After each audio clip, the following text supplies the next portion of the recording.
Hola, buenas, ¿qué tal? Esto es Apotegmas, yo soy Román Alboix y hoy os voy a hablar de magia natural. ¿Qué es y cómo funciona? Serán los principales motivos que aclararé. Tomaré el canon de Cornelius Agrippa y el Picatrix, pero cabe comenzar diciendo que es la disciplina mágica que menos magia tiene, y eso lo veremos a lo largo del programa. De hecho, podemos encontrarla desde que el hombre es hombre y anda sobre la tierra sobre los dos pies. Así que poneros cómodos y vamos a por ello. Primero debemos identificarla. La magia natural es, como bien dice su nombre, aquella que es dada por lo que es natural. Hierbas, piedras, elementos físicos y animales, principalmente. A cada cuerpo físico se le habría asignado ciertas conexiones con los planetas. Plinio el Viejo, en el siglo I, explicaría que estos y las estrellas ejercen influencia en las cosas menores, o lo que está sobre la Tierra, dando ciertas cualidades inherentes del astro al objeto en la Tierra. Así, comúnmente asociamos la plata a la Luna, la obsidiana a Saturno o el roble a Júpiter, por ejemplo. Esto trascendió en el tiempo hasta que el siglo XVI, con Giordano Bruno, y a este le valió para razonar el heliocentrismo, la esfericidad de la Tierra, y hasta que debían existir otras civilizaciones en el universo diferentes a la humana.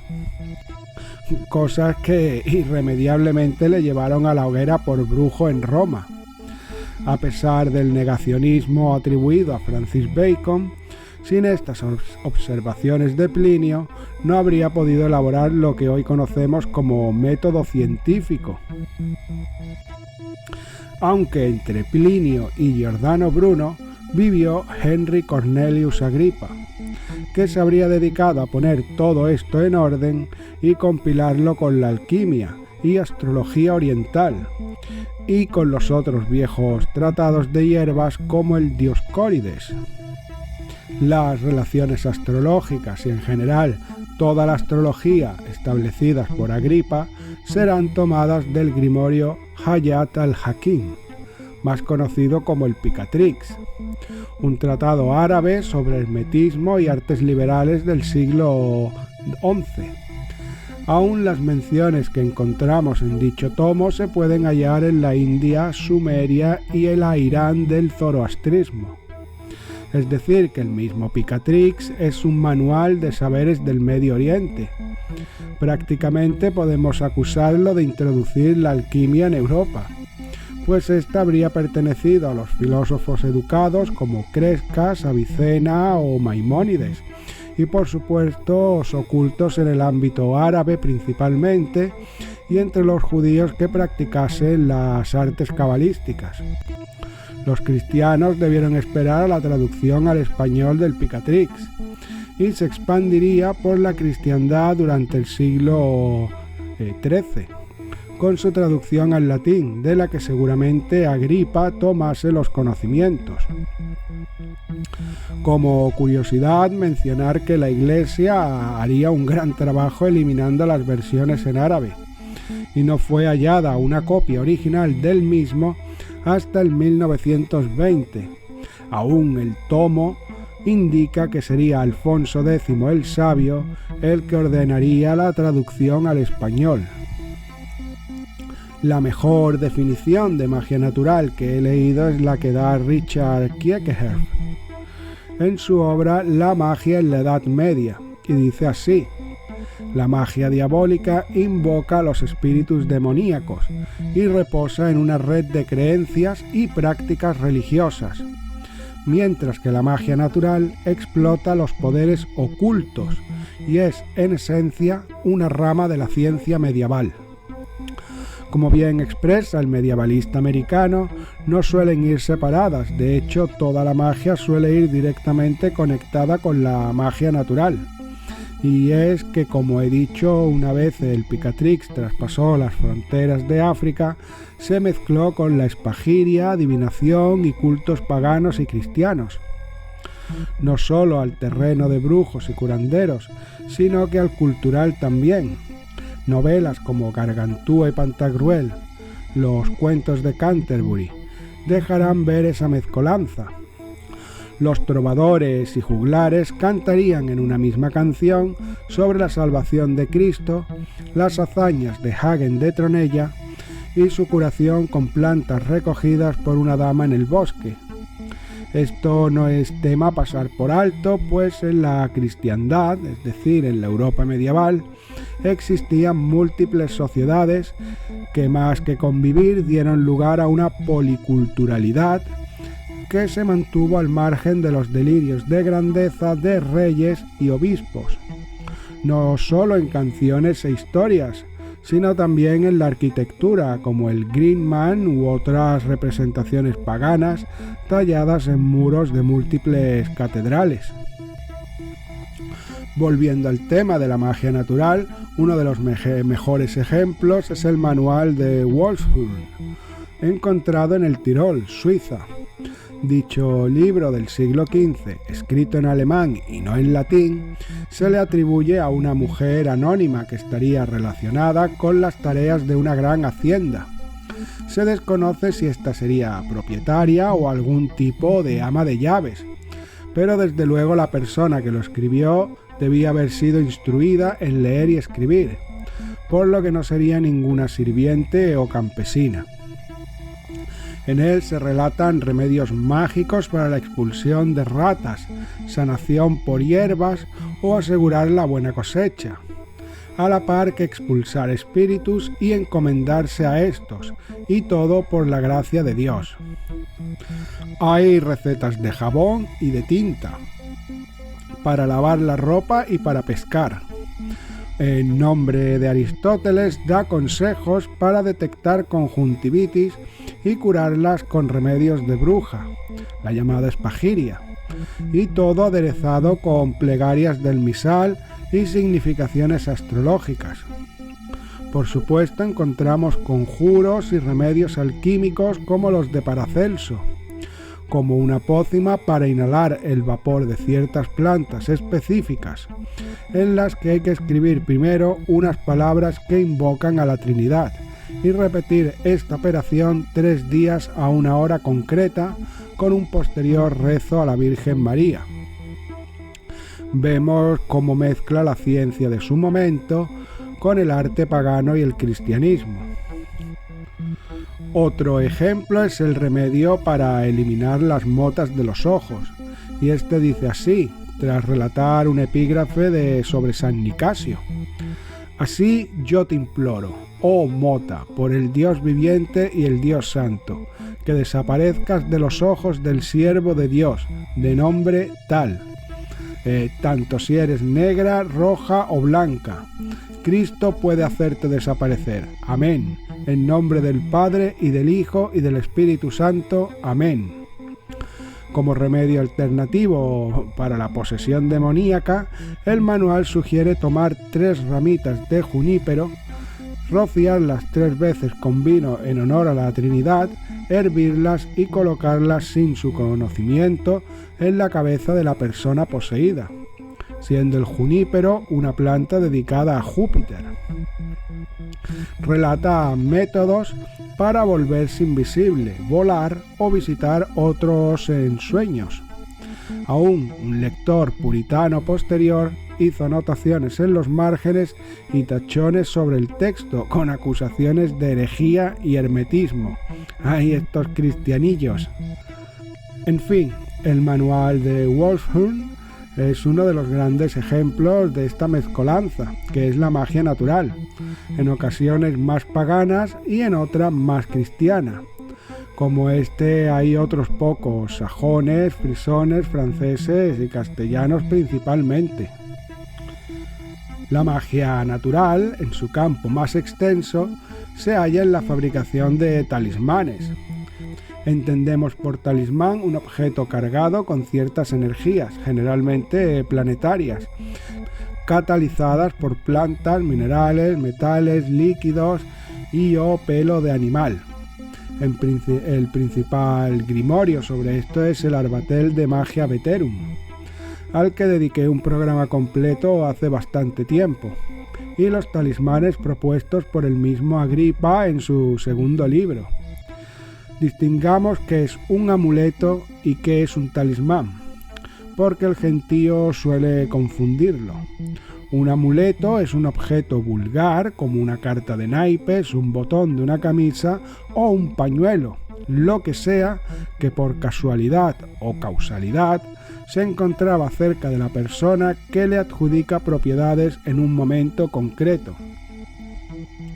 Por ejemplo, un jugador de póker que lleve cierta camisa o color siempre a las partidas. Un talismán es un objeto mágico hecho por un mago y que está imbuido con la energía de un planeta. Tener en cuenta que la atribución de entidades a estos, como talismán de Marcosías o de Asaru, son tardías y sin sentido en la misma magia. Son timos, porque no puedes imbuir un objeto con un espíritu. Puedes encerrar a un espíritu en una redoma, típico exorcismo árabe usado en la magia salomónica. Y luego de eso la misma se guardará para no tocarla más. Se podrán expulsar o llamar a demonios, pero no encerrarlos en un pedazo de madera, arcilla o cualquiera que sea el material que decidas para elaborarlo, y que la entidad le provea de superpoderes constantemente. Por tanto, podemos hacer un talismán al Sol, a Venus o a Marte. En el mismo cristianismo, la cruz no es un talismán, sino un sello o símbolo con el que llamar a Jesucristo, María o algún santo, de la misma manera que los sellos de los grimorios. El símbolo en sí no tiene poder alguno, y estos son meras correspondencias. Otra cosa distinta es que el hechicero o bruja decida elaborar el talismán con cierta forma concreta, pero eso no aporta nada al fin del mismo.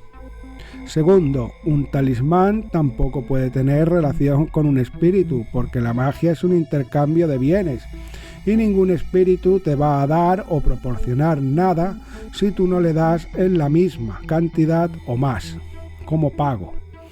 Por tanto, de poder realizarse tal operación, el precio consumiría al practicante en cuestión de semanas o días.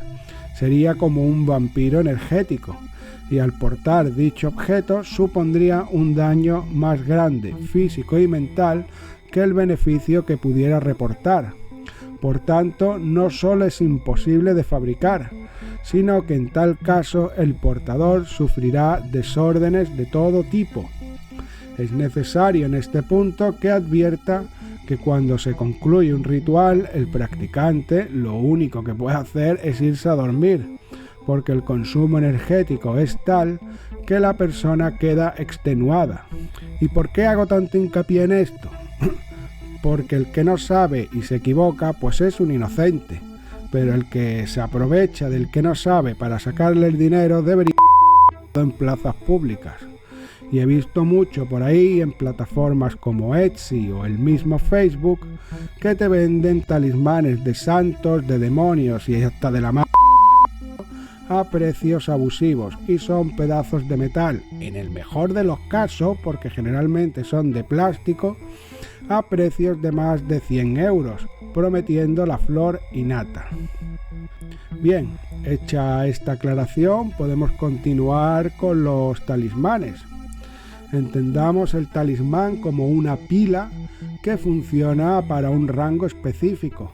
Su elaboración se lleva a cabo con una posición planetaria específica y durante la misma se pondrán en el interior del talismán diferentes objetos que catalicen de la forma más exacta la función que queremos que desempeñe.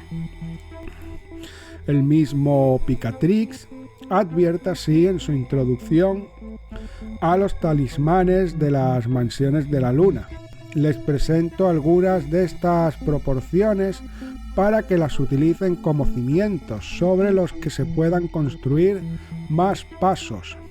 Esto, por lo tanto, se convierte en el tema astrológico para hacer talismanes. El fabricante de un talismán debe conocer las proporciones y fórmulas astrológicas, estar seguro de lo que está haciendo y estar libre de cualquier duda o incertidumbre en lo que está haciendo, para hacer cumplir la función del alma hablante mediante la voluntad de la misma causa llega a su hacedor para obtener el resultado buscado. Es decir, que no solo los componentes y el momento deben ser exactos, sino que la voluntad del mago debe ser la apropiada también. Se entiende que los planetas son seres vivos en sí mismos, aunque sin voluntad de decisión. Quiero que se entienda que un planeta no puede decidir ayudar o perjudicar. Simplemente enviará su energía a un objeto cuando éste sea el apropiado. Los fundamentos de esto se dan en la astronomía de Kepler y Ptolomeo, pero es la misma idea animista de que en el universo todo está fabricado de los mismos átomos que ocurrieron al principio de todo. Por tanto, todo está vivo y todo contiene la misma esencia viva. En este orden, el momento astrológico adecuado y la capacidad y voluntad del mago de conectar con estas frecuencias o energías garantizarán el éxito del objeto mágico. Un talismán puede ser también cualquier objeto, siempre que el adepto lo haya transformado acorde a las reglas dadas. De aquí nacen leyendas de espadas mágicas, bastones y otro tipo de utensilios. No cabe confundir esto con la magia de runas. Estas son un complejo distinto. Cada runa es en sí un poderoso sortilegio que invoca la fuerza natural específica y que requiere ser activado. Sin embargo, el talismán funcionará en el momento preciso para el que ha sido fabricado cuando se le requiera. Por otro lado, los talismanes deben ser cargados. Para ello, el mago debe instruir al portador cuándo y cómo debe ser hecho. Así, un talismán de Júpiter podría ser cargado al amanecer, cada jueves, o incluso cuando el planeta esté en Piscis, según su función, así dependerá la forma de cargarlo también. Hemos hablado de espagiria y talismanes. Las formas de la magia natural son muchas. Mencionaré una más, y es la magia de velas o de colores. No cabe incurrir en la confusión de magia verde, negra, blanca o roja o cualquier otro color. La magia no tiene color, como ya he dicho. Este es un intercambio y el procedimiento es siempre comercial. Por eso aprovecho para decir que quizá el término magia natural no es apropiado y sería más correcto llamarlo magnetismo hermético o simplemente alquimia o una forma de la misma si se prefiere. Pero la nomenclatura ha sido dada así y nos atendremos a ella. Como objetos de la Tierra, cada planeta tiene asignado un color o varios. Así os dejo un cuadro en la pantalla con los diferentes colores asociados a estos. El funcionamiento de la vela es el siguiente: grabando ciertos símbolos sobre lo que se quiera traer en la bujía o vela de un color específico para cierto planeta, esta deberá consumirse por completo. Para el desgaste de la misma, también se escogerán apropiadas conexiones cósmicas necesarias.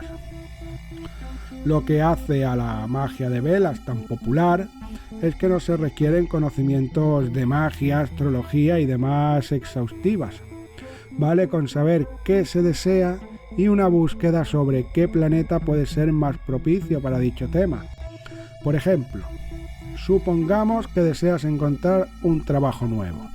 En dicha tarea, Venus y Júpiter podrían ayudar. Si tu motivación para encontrar un nuevo trabajo es emocional, dígase malestar en tu sitio actual, una vela verde con el símbolo de Venus y algo relacionado a la tarea sería lo apropiado. Si por el contrario quieres obtener un aumento, una promoción o un trabajo que te proporcione más dinero, Júpiter en azul sería más apropiado con el sello del planeta y el de la moneda de tu país. Aún la magia de velas suele usarse como apoyo en otros rituales, como los del Goetia, Grimorium Verum o el Arbatel. En sí, cualquier ritual, ya sea extraído de un compendio mágico o elaborado por el propio mago, conlleva a velas y astrología, pero es bueno saber que pueden usarse en solitario sin invocaciones a entidades. Y es eso a lo que vamos a ir ahora, la magia natural como refuerzo de la magia ceremonial. Explicaba sobre los efectos de la magia natural el sabio Cornelius Agripa, y decía así, y valga de resumen general del tema. También hay algunas luces artificiales, lámparas, antorchas y de ese tipo de cosas y destilados oportunamente escogidos acordes a las leyes de las estrellas y objetos compuestos, entre ellas acordes a su congruencia, las cuales son encendidas y brillan solas, producen maravillas, efectos celestiales que los hombres se preguntan por qué. Y así es, la magia natural es tan poderosa que a los ojos del neófito y del profano parecerán milagros sus efectos, pero más aún es cuando la usamos de refuerzo en la práctica ceremonial, es decir, el ritual clásico. Como decía al principio, árabes y judíos conocían estas conexiones de objetos terrestres y objetos celestiales, pero no es que los europeos fuéramos unos zopencos. Más bien es que tenemos unas tragaderas bien grandes y olvidamos nuestras tradiciones con mucha facilidad. Lo mismo que la tendencia actual es a descartar los valores cristianos por un globalismo, en la Edad Media el llamado paganismo fue cayendo despacio en el olvido por la imposición del catolicismo, pero bien queda reflejado en textos recuperados por escribas que los druidas y chamanes asociaban colores, plantas, rocas y animales a ciertos efectos que deseaban provocar. Julio César nos habla en Galia del uso de plantas de forma idéntica a como lo harían los alquimistas árabes.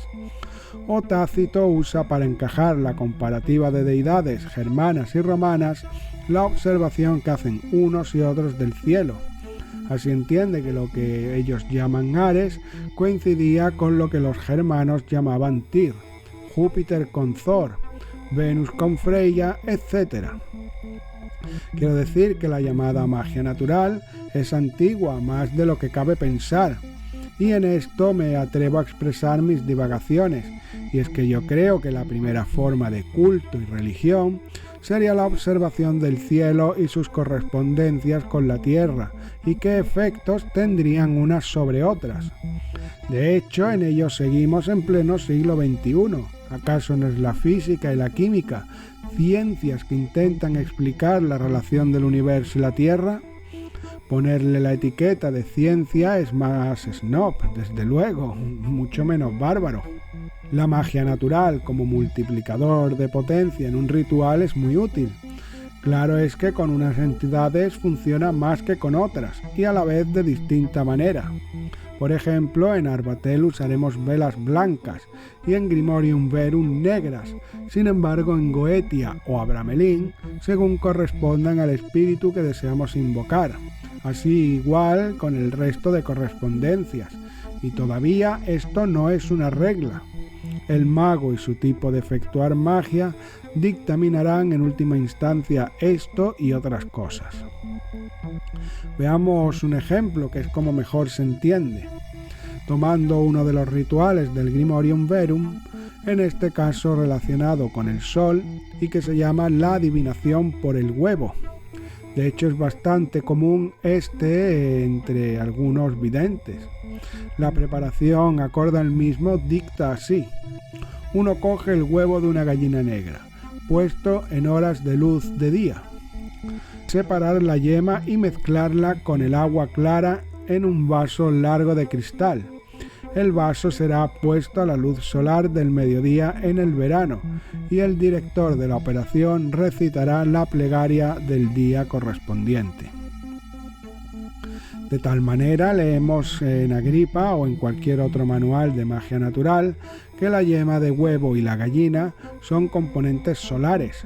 Asimismo, se apunta que las operaciones solares deben ser hechas en domingo al amanecer o en los otros días al mediodía, cuando el sol está más alto en el cielo. Bien, esto es un ejemplo ya dado por el mismo Grimorio, pero de la misma manera el invocador de demonios, cuando consulta el Goetia, le viene una relación de los espíritus y sus planetas. Así, para llevar a cabo dicho ritual, el texto dice que el primero se debe observar el día en que la luna está corriendo, siendo el día 1 el de la luna nueva, y así dicta los días propicios. Segundo, la invocación de los elementos que se hace en cada ritual. En este caso debe ser hecha a 4 demonios específicos que comandarán a estos y coinciden con los puntos cardinales, así a sus elementos asociados. La cosa se pone interesante para lo que estamos hablando cuando dice que el sello del demonio debe estar hecho en el metal apropiado acorde a su planeta. Entonces, una vez llevado a cabo el destierro y la invocación de los elementos, supongamos que el brujo o bruja ha decidido siempre previamente, invocar a Dantalion, un daémonos del compendio que trabaja con la mente de terceros, alucinaciones y provocar que otros actúen a la voluntad del mago. Dantalion se asocia a Venus, pero estas asociaciones no están infundadas, sino que cabe rastrear los orígenes de cada espíritu, a lo que no voy a entrar ahora, pero la mayoría son sumerios, egipcios o bíblicos, como este último caso. De cualquier forma, bien hará el practicante en ver qué asociaciones tiene Venus. Cuando consultamos el primer tomo de la obra de Agripa, nos cuenta que estas son el cobre, material del que elaboraremos el sello. Si se desea preparar algún tipo de poción, bien que ésta podría llevar unas gotas de sangre propia, y quizás rosas. También colocar un berilio o esmeralda en la habitación, templo o altar. Quemar incienso de láudano, ofrecer frutas dulces de temporada, preferibles son granadas e higos, quemar unas hojas de ciprés con pelo de perro, embellecer el altar con plumas de cuervo, paloma y las flores de violetas. Todas estas y otras más son relacionadas a Venus. El invocador podría valerse de estos elementos para propiciar la presencia del espíritu, creando un ambiente más cómodo para él mismo, en vez de los agresivos exorcismos y comandos que ofrece el texto original, y que dicho sea de paso no suelen funcionar. Un uso más sencillo de la magia natural es usarlo en meditación. Unas velas, flores, plantas o minerales acordes al día y planeta en que se está, colocados en un sencillo altar, hará la experiencia más placentera y fructífera. De la misma manera, los practicantes de Spagyria usarán en sus comidas e infusiones algunos de estos elementos. Los comestibles, espero. Concluyendo, la magia natural es una rama de la alquimia más práctica y popular que incluso, aunque estés pensando ahora mismo que es una soberana gilipollez todo lo que te he contado, si te paras a recapacitar, existen grandes probabilidades que de una u otra forma estés usándola, aún sin saberlo, ya que es una disciplina expandida en mismos saberes populares, una vez cristianizados y otras ateificados. El mismo uso del bicarbonato para la higiene y cura se remonta al Egipto de Cleopatra y era entendido como un remedio mágico. Las tinturas de cristales medievales eran producto del estudio alquímico, y así una larga lista de otras cosas. Las encontramos en cuentos y relatos de sobra conocidos como Hamlet, Sant Jordi el Dragón o el Lazarillo de Tormes, y han perdurado hasta día de hoy en nuestras cocinas, cuartos de baños y jardines. Bien, sin más me despido. Os anuncio que la semana que viene habrá un invitado en el canal y recordar que estas son las divagaciones de un ermitaño, pero la conclusión final es tuya.